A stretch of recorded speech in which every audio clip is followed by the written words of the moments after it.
आता आपण गावाकडच्या 50 बातम्या या बुलेटिनकडे वळणार आहोत। सुरुवात हेडलाईन्सने करणार आहोत। महत्त्वाच्या बातम्या।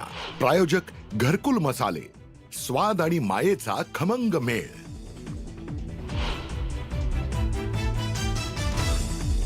राज्यातील जिल्हा परिषद आणि पंचायत समित्यांच्या निवडणुकांची घोषणा याच आठवड्यात होण्याची शक्यता। वरिष्ठ सूत्रांची माहिती। राज्य निवडणूक आयोगाच्या पत्रकार परिषदेच्या तारखेकडे सगळ्यांचं लक्ष। मनसेचे कट्टर नेते संतोष धुरींनी घेतली मुख्यमंत्री देवेंद्र फडणवीसांची भेट। भेटीनंतर आज भाजपमध्ये ते प्रवेश करणार असल्याची शक्यता। निवडणुकीच्या तोंडावर मनसेला हा मोठा धक्का।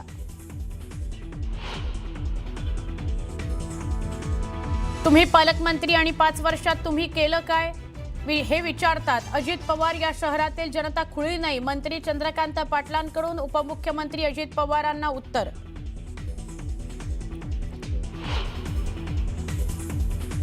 लातूरमधून विलासरावांच्या आठवणी पुसल्या जातील यात शंका नाही। जाहीर सभेत रवींद्र चव्हाणांचं वक्तव्य, काँग्रेसकडून तीव्र संताप।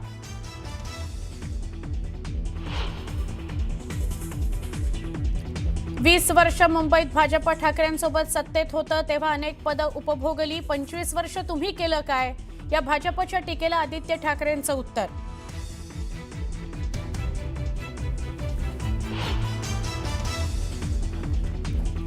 नवनीत राणांकडून काल भाजप तर आज युवा स्वाभिमानी पक्षाच्या उमेदवाराचा प्रचार। नवनीत राणा नेमक्या कुणाच्या बाजूनं, चर्चांना उधाण।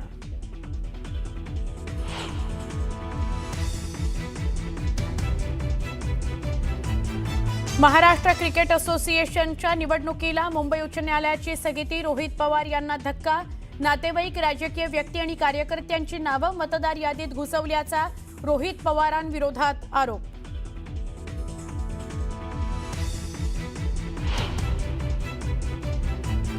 पुण्याचे माजी खासदार सुरेश कलमाडी यांचं निधन। वयाच्या 82व्या वर्षी घेतला अखेरचा श्वास। दीर्घ आजारानं सुरेश कलमाडी यांचं निधन।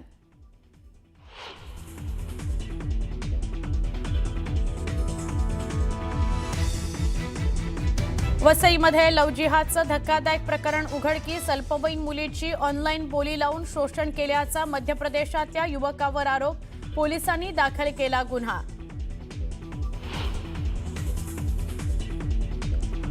बांगलादेशमध्ये हिंदू महिलेवर सामूहिक अत्याचार। अत्याचारानंतर पीडितेला झाडाला बांधून केली मारहाण। जेसोर जिल्ह्यात एका हिंदू पत्रकाराची हत्या। गेल्या 18 दिवसात 5 हिंदूंची निर्घृणपणे हत्या।